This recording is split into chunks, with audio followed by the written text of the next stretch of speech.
시므이와 솔로몬이 약조를 맺은 지 3년이 지납니다. 3년 동안 아무 일도 일어나지 않았는데 그때 마침 시므이의 두 종이 이 블레셋 땅으로 도망하게 됩니다. 흥미롭게도 이 두 종이 도망했던 이 가드 왕 아기스는 다윗이 이전에 사무엘상에 보면 이 사울을 피하여서 도망했던 곳이 바로 가드 왕 아기스였습니다.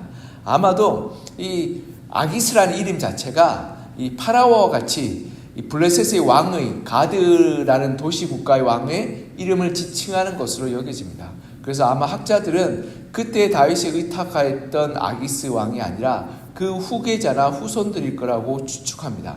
왜냐하면 다윗이 그때 의탁하였던 때와 40여 년이 지나 있기 때문에 그렇습니다. 즉 40여 년 후에 다시금 이 시므이의 두 종이 이 가드 왕 아기스에게 의탁하게 되는데, 근데 그 종이 도망감으로 말미암아서 이 시므이는 그 종을 되찾기 위해서 블레셋으로 내려가게 됩니다. 근데 이것이 큰 실수요 잘못이기 때문에 그의 죽음을 재촉하는 결과가 되었던 것입니다.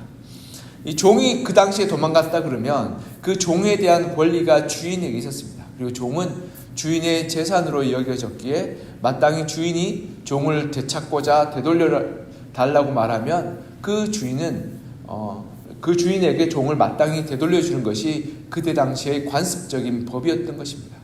근데 우리가 신명기 말씀 보면 굉장히 이 흥미로운 구절을 발견하게 되는데요. 신명기 23장 15절에서 16절 말씀은 이렇게 기록되어 있습니다. 종이 그의 주인을 피하여 내게로 도망하거든 너는 그의 주인에게 돌려주지 말고 그가 내 성읍 중에서 원하는 곳을 택하는 대로 너와 함께 내 가운데 거주하게 하고 그를 압제하지 말지니라. 아멘. 신명기 23장 15절 16절 말씀을 보면 이런 구절이 나오는데 종이 도망하여서 내게 찾아와서 너 성읍 가운데 이렇게 너의 마을과 성 가운데 찾아와서 도와달라고 요청하면 그 주인에게로 돌려두지 말고 그를 보호하여 주인의 압제로부터 지키라고 말하고 있습니다. 그 당시에 종의 제도는 지금과 같이 비인격적인 제도이기보다는 사람들이 가난하거나 농사에 실패하거나 큰 환난을 당하게 될 때 의탁할 수 없게 돼서 자기 몸을 팔 수밖에 없었던 그러한 제도였습니다. 물론 이 전쟁으로 말미암아서 종으로 사로잡혀 와서 평생 종으로 살아가는 이들도 있었지만 많은 경우에는 그 재산을 잃어버리거나 그 가정이 풍비박산 나서 이 자기 스스로를 종으로 팔아버리는 경우가 많은 경우였습니다. 그러하였기에 이 먹고 살 길이 막막하기에 주인에게 자기의 몸을 의탁하는 경우였는데 그 주인이 심하게 종을 부리거나 압제하거나 그리고 강팍하게 하게 된다면 그 종이 도망가는 경우가 있었던 것입니다. 물론 주인의 입장에서는 너가 나에게 종이 된다고 언약하고 또한 그 종에 대한 싹을 받고 또한 거기에 대한 합당한 그런 먹을 것과 입을 것을 제공하였음에도 불구하고 도망간다는 것은 합당하지 못하다라고 마땅히 주인이 종을 잡아갈 권리가 있었지만 하나님의 법은 주인이 종을 함부로 압제하거나 그리고 함부로 강팍하게 휘두르게 될 때, 가혹하게 휘두르게 될 때 그 종을 보호하라고 말씀하셨던 것입니다. 이러한 말씀을 볼 때, 그리고 그때 당시에 그런 경제적인 그리고 사회적인 상황을 볼 때 이 시므이가 자신의 종들에게 압제와 가혹함으로 다스렸던 인물임을 추측해 볼 수 있습니다. 왜냐하면 종이 주인을 도망쳐서 어디론가 딴 데 가서 살기에는 그 당시에 그런 삶의 환경과 정황들이 가혹한 상황이었기 때문에 이 주인을 떠나서 종이 도망간다는 것은 그만큼 주인 밑에 있는 것이 힘들고 고통스럽고 어렵다는 것입니다.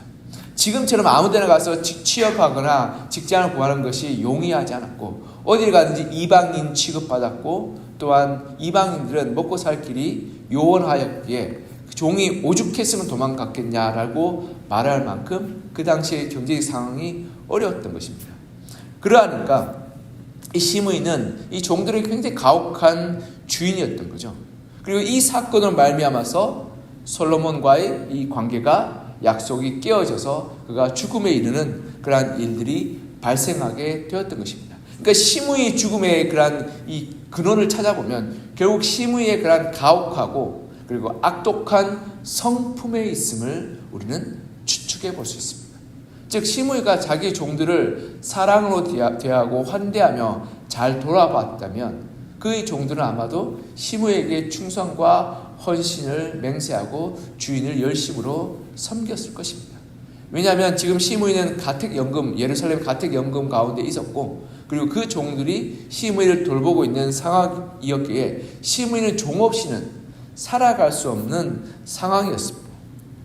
그런데 시므이의 탐욕과 악한 성품으로 인해서 자신의 파멸을 앞당기게 되었던 것입니다. 우리가 이전에 다윗과의 관계를 보면 시므이가 이 다윗을 미워하고 증오하고 그리고 또한 시기와 질투를 했던 사람임을 볼 수 있습니다.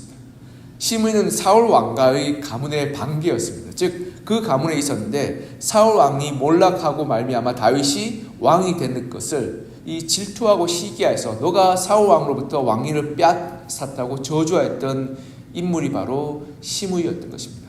이 사울의 악함과 그리고 하나님 앞에서 경건하지 못함을 깨닫지 못하고 오직 사울 왕가가 몰락했던 것이 마치 다윗의 책임인 양 물었던 어리석고 악한 사람이 바로 시므이였던 것입니다. 즉 그의 그러한 악한 성품과 탐욕으로 말미암아서 결국 그가 죽음으로 나아가게 되고 그리고 멸망으로 나아가게 되었던 것입니다. 우리가 기억해야 될 것은 이렇게 악한 마음과 그리고 악한 성품과 악한 우리의 성격은 결국 우리로 하여금 이 잘못된 결정과 잘못된 판단을 내리게 되고 몰락과 파멸로 나아가게 됨을 우리는 볼 수 있습니다. 시므이는 신명기에 분명히 종을 긍휼히 여기고 그들을 보호하고 그들을 지키고 그들을 사랑하라는 그 말씀을 우습게 여겼고 탐욕과 욕망에 눈이 멀어서 행동하다 결국 죽음까지 이르게 되었던 것입니다. 그래서 폴 케네디라는 이 작가는 강대국의 흑막이라는 책에서 이렇게 말합니다. 21세기 기업가나 정치가는 성직자에 준하는 고도의 도덕성을 가진 사람이 아니면 안 되며 경영자의 도덕성이 기업의 성패를 좌우한다라고 말했습니다.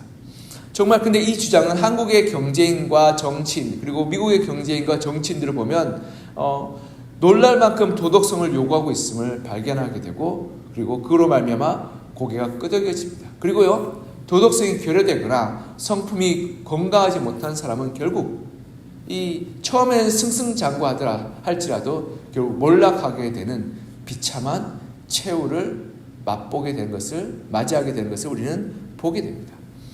일례로 이 미국의 마크 슈크렐리라는 펀드 매니저가 있었습니다. 이 펀드 매니저가요 튜링 파마슈티컬스라는 회사를 인수하게 되는 제약회사입니다.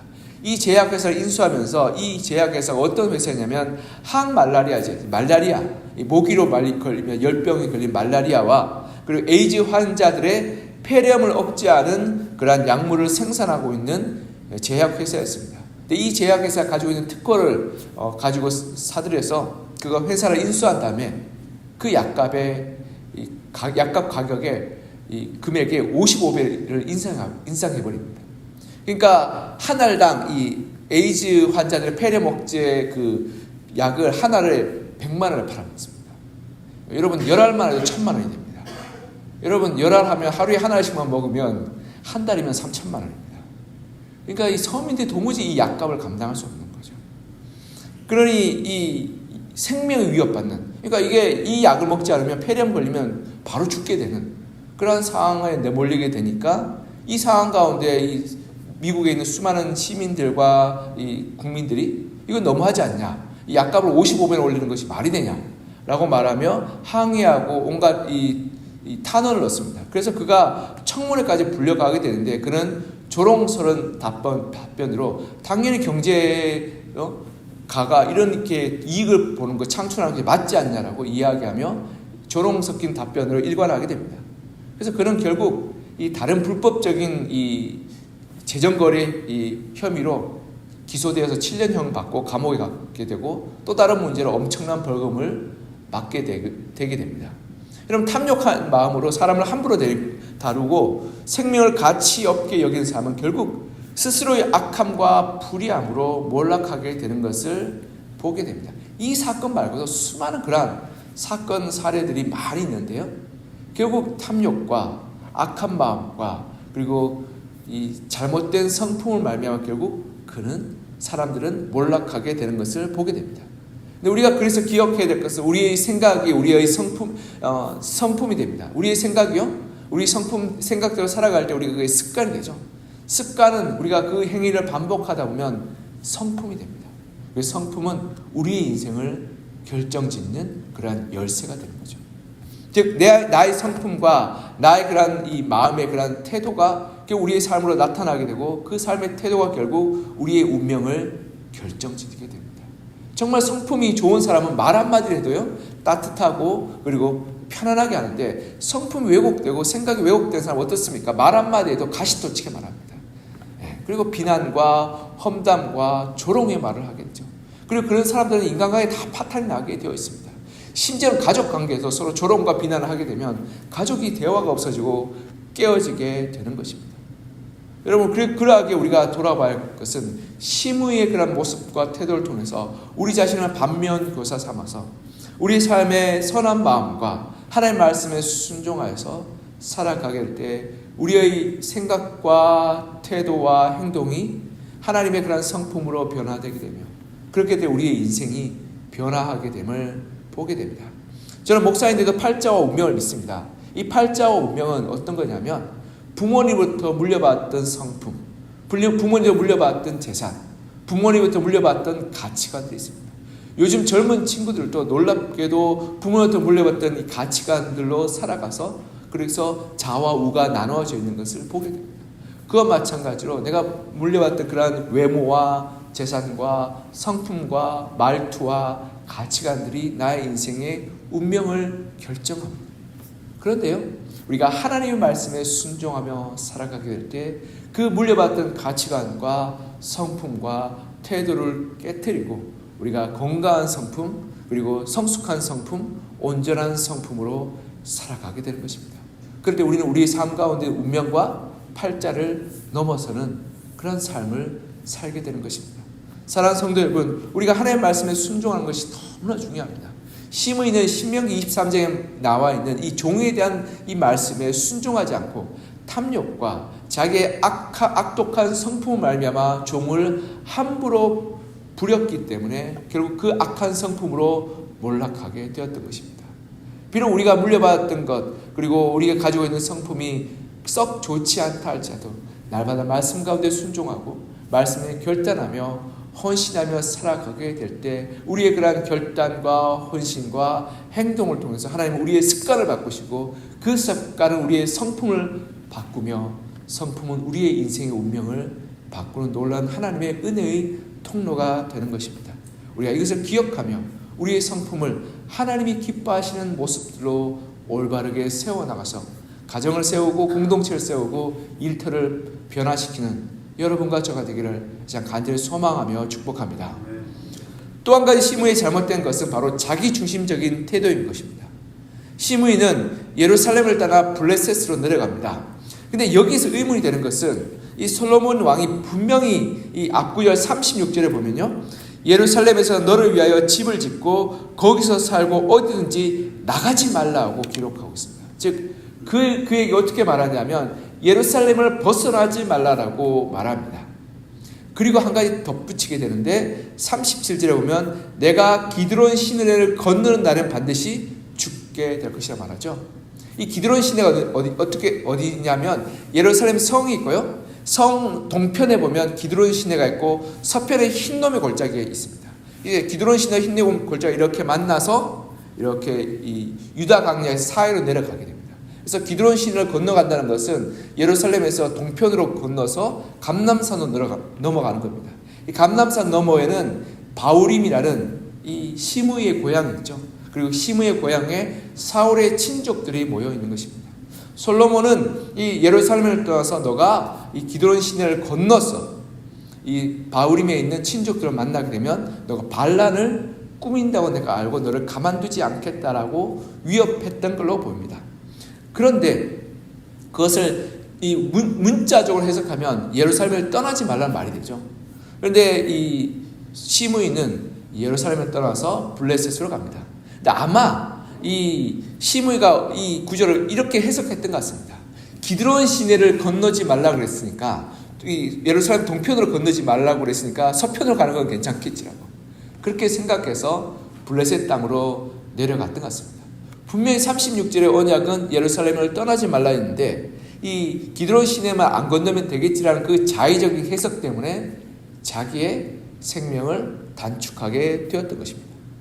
그리고 또한 시므이의 오해는 자기가 이 사울 왕의 이 반개들 베냐민 지파를 만나서 바후림에 있는 자기의 친족들을 만나서 반란을 모의한 것이 아니고 자기가 잃어버렸던 종들을 데리러 간 것이기 때문에 솔로몬의 위협이 되지 않는 행동이기에 그냥 유야무야 넘어갈 것으로 생각했던 것도 있었던 것 같습니다. 그리고 세 번째로는 아마 시간이 많이 지나서 솔로몬이 이 약속을 잊어버리지 않았을까라는 그런 생각을 했던 것도 있었던 것 같습니다. 이 솔로몬은 이스라엘 나라를 다스리기 위해서 엄청 바쁘고 분주한 시간을 보내고 있었습니다. 다윗의 유언을 완수하기 위해서 성전을 건축하고 있는 중이었고, 이 성전 건축은 수만 명의 사람들을 동원한 대공사였기 때문에 솔로몬은 한시도 쉴 틈이 없었던 거죠. 그러니 자기의 약속을 잊어버렸고 자기 같은 그런 소시민의 그런 삶을 관심 가지 않을 것이라고 생각했던 것 같습니다. 이렇게 이 시므이는 자기중심적으로 생각했던 거죠. 그러니까 솔로몬의 입장과 형편과 그리고 이 생각을 고려하지 않고 자기중심적인 생각으로 자기 형편에 맞게 생각하며 해석하여서 행동하게 되었던 것입니다. 그래서 이로 말미암아서 오해와 갈등이 발생하게 되고 결국 그는 죽음에 이르게 되었던 것입니다. 우리가 기억해야 될 것은 사람들은 대부분 자기 편한 대로 생각합니다. 자기 편한 대로 해석하죠. 두 사람이 싸웁니다. 그럼 두 사람이 싸우면 둘 다 이유가 있습니다. 왜냐하면 자기가 원인을 정한 것은 모르고 내가 억울한 것을 당했다는 생각만 해서 그 갈등의 폭이 너무 깊어져서 계속 싸우게 되는 거죠. 그래서 제가 목회자로 있다 보면 성도님들이 싸우고 저한테 가끔 찾아옵니다. 그러면 이쪽 얘기를 들어보면 이쪽 사람이 완전 나쁜 사람인 거죠. 근데 또 이쪽 얘기를 들어보면 이쪽 사람이 또 잘못했어요. 양쪽이 들어보면 그러니까 그래서 꼭 양쪽 얘기를 다 들어봐야 됩니다. 양쪽 얘기를 다 들어보면 서로가 좀 잘못하셨네 라는 마음이 들 때가 있어요. 그러면 이거 저도 난감합니다. 서로가 좀 잘못했거든요. 그리고 서로가 좀 오해를 하셨습니다. 그럼 이걸 좀 잘 풀어서 설명해 줘야 되는데 이걸 잘 풀어서 설명하는데 대부분 사람은 자기중심적으로 해석하기 때문에 내가 이걸 이렇게 하셨더라고요 얘기하면 기분 나빠하십니다. 그리고 불편하게 생각합니다. 그러면서 그 오해와 갈등이 깊어져서 나중에는 어떻게 되냐면 서로 얼굴 보지 않으려고 하고 교회를 떠나는 분도 제가 봤습니다. 우리가 자기중심적으로 생각하고 해석하고 판단하게 될 때 결국 우리는 다른 사람과의 오해와 갈등이 깊어질 수밖에 없는 것입니다. 그래서 우리가 알아야 할 것은 우리가 상대방의 입장과 상대방의 그러한 생각과 상대방의 마음을 먼저 헤아려 주는 것이 성숙한 사람의 태도라는 것입니다. 우리가 정말 자기중심적으로 하게 될 때, 그렇게 될 때 우리는 큰 갈등과 문제가 이렇게 되고, 이 작은 문제에서는 그냥 가족 간의 갈등, 개인 간의 갈등이지만 이 사회에서는 예를 들어서 이 큰 프로젝트 임무 앞에서 다 잘 될 거란 대책 없는 생각과 다 내 뜻대로 내 마음대로 풀려갈 것이란 자기중심적인 생각을 우리가 갖고 있을 때 결국 실패하고 그리고 어려움을 겪게 되는 것입니다. 그리고는 큰 실패로 말미암아서 우리 운명이 큰 어려움과 고난에 봉착하게 되는 것입니다. 이러한 대표적인 예가요. 어떤 예가 있었냐면 일본과 미국이 태평양 전쟁 2차 대전 때 태평양 전쟁했는데 미드웨이 해전을 앞두고 일본이 자기의 그런 해군 장교들과 함께 시뮬레이션을 돌립니다. 그러니까 일본에 있는 항공모함과 구축함과 전함이 맷대고 그래서 미국에 있는 미드웨이라는 섬을 공격하게 될 때 어떠한 전쟁의 결과가 일어나게 될 것인가. 그리고 또 일본에 있는 첩보했던 이 스파이들이 미국에 있는 항공모함과 비행기 대수와 전함의 대수를 다 파악해서 그들이 이렇게 싸움을 벌입니다. 근데 그 시뮬레이션을 하는 중에 모의 전쟁을 치르는 중에 수차례의 패배가 일어났음에도 불구하고 그들은 그 패배의 결과를 덮어버립니다. 우리 일본 제국의 이 배들은 용감하기 때문에 침몰하지 않는다. 우리 일본 제국의 항공기들은 용감하기 때문에 결코 패배하지 않는다고 몇 번 이렇게 이 패배의 결과를 번복하고 그리고 승리하게 될 것이라고 자기 중심적으로 해석하게 되죠. 그 결과는 어떻게 됩니까? 그 전쟁에 붙었는데 미드웨이 해전에서 대패하고 그로 말미암아서 태평양 해전에서 그 다음부터는 일본이 몰락하게 되었던 것입니다. 이렇게 자기 편한 대로 해석하는 것을 심리학적으로 자기 고향적 평양이라고 말합니다. 내 뜻과 내 방법과 내 생각대로 모든 것을 해석하는 거죠. 그렇게 되게 될 때 우리는 상대방의 마음과 생각을 이해하려 하지 않고 결국 독선적인 사람이 되고 자기 중심적인 사람이 되는 것입니다. 그렇게 될 때 우리가 대화할 때 우리는 대화가 아니라 설교를 듣게 되고 또 그 사람과 이야기하는 자꾸 이 핀트가 어긋나는 그러한 이 답답한 상황이 벌어지게 되는 것입니다. 우리가 기억해야 될 것은 내 방법과 내 생각과 내 계획이 중요한 것이 아니라 내 뜻과 내 생각을 내려놓고 다른 사람 마음에 다른 사람 생각에 귀를 기울인 것이 지혜로운 사람이요 성숙한 사람인 것입니다. 신앙도 마찬가지입니다. 신앙도요 내 뜻과 내 방법을 하나님께 아뢰는 것이 아니라 하나님의 마음과 하나님의 뜻과 하나님의 생각이 무엇인지를 묻고 아뢰고 그 말씀에 순종하는 사람이 성숙한 신앙인의 모습인 것입니다. 나의 가정의 복과 나의 일터의 복과 내 삶의 복을 하나님께 아뢰고 무조건적으로 이렇게 해주셔야 된다고 요구하는 그러한 신앙은 어린아이와 같은 신앙이죠. 내 성숙한 신앙은 그 가운데서 하나님의 뜻이 무엇이며 하나님의 방법이 무엇이며 내가 하나님의 말씀을 어떻게 순종해야 될지를 하나님께 묻고 그 말씀에 순종하고 그 뜻을 따르는 것이 성숙한 신앙인의 모습인 것입니다.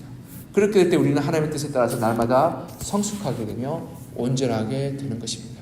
사랑하는 성도 여러분, 오늘 하루의 삶 가운데서도 우리가 다른 여러 사람들과 만나게 될 텐데 내 뜻과 내 생각과 내 방법을 이야기하고 요구하고 내 뜻대로 상황과 사람을 해석하지 말고 그 사람의 마음과 그 사람의 생각과 그 사람의 그러한 이 감정을 물어보고 헤아려주고 이해하기를 노력하여 오늘도 다른 이들과 좋은 관계를 맺어가고 내 중심적으로 생각하는 것이 아니라 다른 사람을 나보다 낮게 여겨서 그를 존중하는 마음으로 살아가는 하루가 되었으면 좋겠습니다. 그리고 또한 하나님 앞에서도 우리가 내 뜻과 내 방법을 하나님께 요구하는 것이 아니라 기도함으로 하나님의 뜻을 구하고 하나님의 은혜를 구하여서 그 말씀에 순종하여서 하나님의 뜻을 이루어가는 하루가 되는 복된 하루로 만들어가는 여러분과 저가 되기를 이제 간절히 소망하며 축복합니다. 기도하겠습니다. 사랑과 은혜가 풍성하신 하나님 아버지, 오늘 시므이의 마지막을 보면서 시므이가 어떠한 삶을 살았으며 어떠한 최후를 맞이했는지를 보며 우리가 그 모습을 통해 반면교사 삼고자 합니다. 그는 자기 종들을 향한 탐욕과 욕망과 악한 그러한 행동과 가혹한 모습으로 말미암아서 그 종이 도망을 가게 되고 결국 그로 말미암아서 그의 파멸을 앞당겼던 것을 보게 됩니다.